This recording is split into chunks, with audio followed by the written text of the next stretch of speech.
Chers amis, bonjour. Je suis très heureux de m'adresser à vous encore aujourd'hui. Comme vous le savez, nous sommes dans une période de confinement et nous ne pouvons pas nous retrouver. Notre culte donc ce matin n'aura pas lieu, et ceci étant, je pense qu'il est bon que nous puissions malgré tout dans nos maisons, dans nos logements, consacrer un peu de temps pour le Seigneur. Et pour ce faire, j'aimerais vous apporter quelques paroles d'encouragement. Nous vivons une période de trouble. Vous le savez, vous l'avez compris, on parle de confinement, on parle de distanciation sociale, on nous parle de ces gestes barrières, de pandémie. C'est un vocabulaire, ce sont des expressions qui ont fait irruption brutalement dans notre quotidien. Et le monde a vécu un véritable coup d'arrêt brutal. Et aujourd'hui, les grands, les scientifiques, les politiciens, les chefs d'État, les gouvernements, se penchent sur ce problème du Covid-19. Ils ont été pris par surprise. Et je m'aperçois que, ils sont là comme désarçonnés.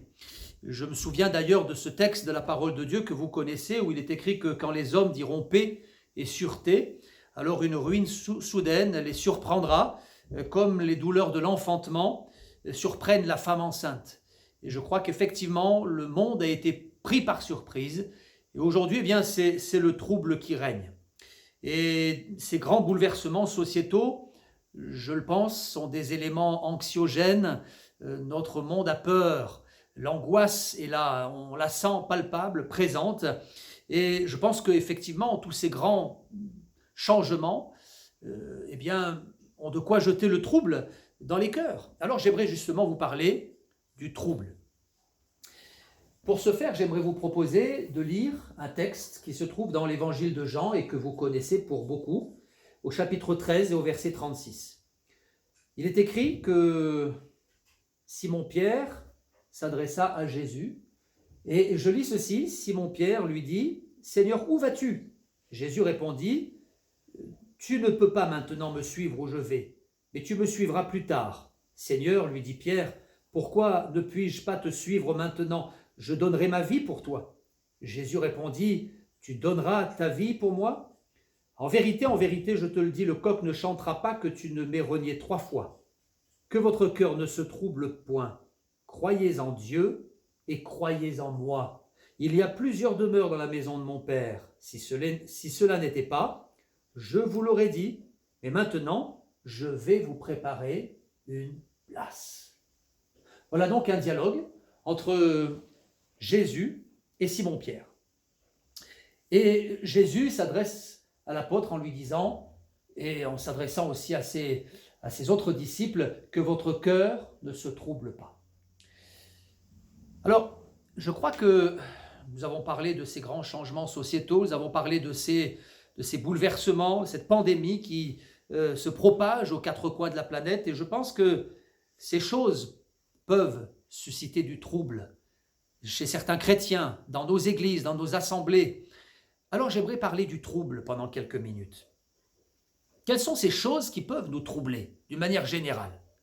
Que dit la Bible à ce propos? Alors, j'ai fait un survol très rapide des textes qui nous parlent de ce sujet. Et je me suis aperçu qu'on peut être troublé par de nombreuses choses. La première chose, on peut être troublé par des événements surnaturels, qu'ils soient positifs ou négatifs. Par exemple, lorsque Zacharie a vu l'ange lui parler, alors qu'il officiait dans le temple, il est écrit que Zacharie fut troublé en le voyant et la frayeur s'empara de lui. Il était troublé parce qu'il a vu des choses surprenantes auxquelles il ne s'attendait pas. On peut être troublé aussi simplement par la maladie, par la souffrance. Le psalmiste David dira au psaume 38, verset 9, « Je suis sans force, entièrement brisé. Le trouble de mon cœur m'arrache des gémissements. » Il était malade. Et parce qu'il était malade, il était troublé. Il gémissait. Il était bien mal en point. Et peut-être qu'à l'heure où je parle, il y a des amis qui sont malades, qui sont troublés parce que vous avez contracté le coronavirus, parce que vous êtes alité, en détresse respiratoire peut-être, comme je l'ai été moi-même.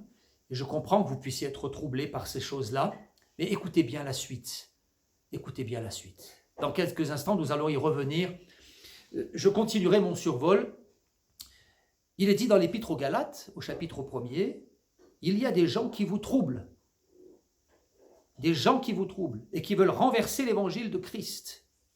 À cette époque, les chrétiens étaient troublés par certaines personnes qui tenaient un discours un peu étrange, un discours contraire aux enseignements de l'Évangile. Et par les temps qui courent, nous entendons, nous voyons sur les réseaux sociaux, sur Facebook, sur YouTube, toutes sortes de prophètes, toutes sortes d'enseignements extra-bibliques. Et certains d'entre nous pourraient être troublés.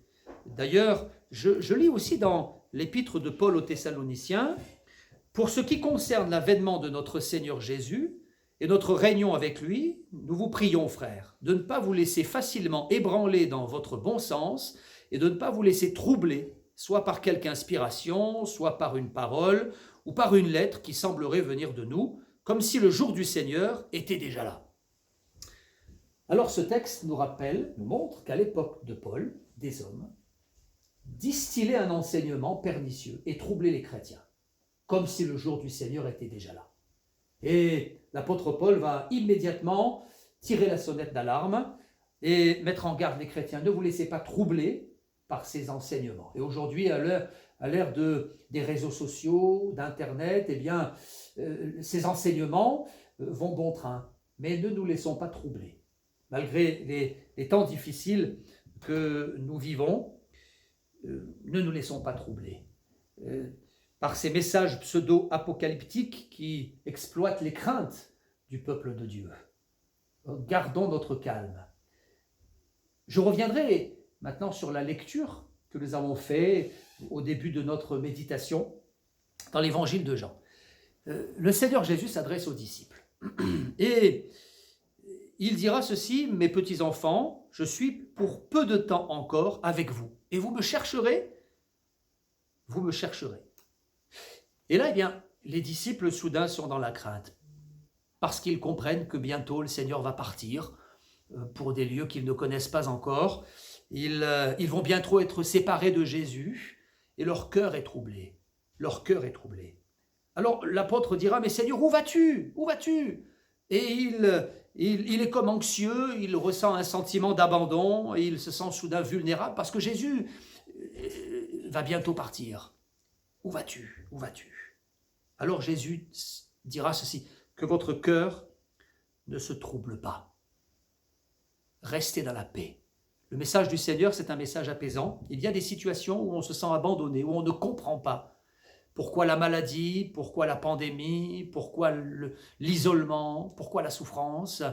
On a ce sentiment d'abandon, comme si Jésus nous avait mis de côté. Alors le Seigneur dira ceci, que votre cœur ne se trouble pas, croyez en Dieu et croyez en moi. La parole de Jésus, ici dans ce passage, c'est un message apaisant. Et le Seigneur dira ceci, croyez en moi. Je crois que dans les périodes anxiogènes, périodes de trouble, il est important que nous puissions croire ce que Dieu dit dans sa parole. C'est en quelque sorte, eh bien, une sorte de fondation, de fondement spirituel pour éviter de balbutier, de vaciller. Croire dans les promesses qui sont dans la parole de Dieu. Notamment, Jésus nous a laissé des promesses formidables en disant « Je suis avec vous tous les jours et jusqu'à la fin du monde ». Alors, nous ne pouvons plus nous réunir, les églises sont fermées, certains sont à l'hôpital, et je m'adresserai peut-être ce matin à des personnes qui sont à l'hôpital. Souvenez-vous de ce que Jésus a dit. « Je suis avec vous tous les jours et jusqu'à la fin du monde. » Croyez ce que le Seigneur a dit dans sa parole. Ne soyez pas troublés. Nous n'avons pas toutes les réponses, mais nous avons des certitudes. Il est à nos côtés. Jésus a dit que votre cœur ne se trouble pas. Croyez en Dieu et croyez en moi. Et puis il continue. Et il dira ceci, « Si cela n'était pas, je vous l'aurais dit, et désormais, il y a plusieurs demeures dans la maison de mon Père, et je vais vous préparer une place. » Et pour évacuer le trouble du cœur des disciples, eh bien, il va les propulser dans une autre dimension, une dimension spirituelle et éternelle, ici-bas, la mort peut nous frapper. Mais même, quand bien même la mort nous frapperait, eh bien notre vie est éternelle. Ici-bas, nous pouvons être malades. Mais quand la maladie frapperait à notre porte, nous avons de l'espérance parce que Jésus est à nos côtés. Alors ne vous laissez pas ébranler. Ne laissez pas le trouble entrer dans vos cœurs, mais restez dans la paix. La paix, c'est la marque des enfants de Dieu. La paix, c'est la particularité des croyants.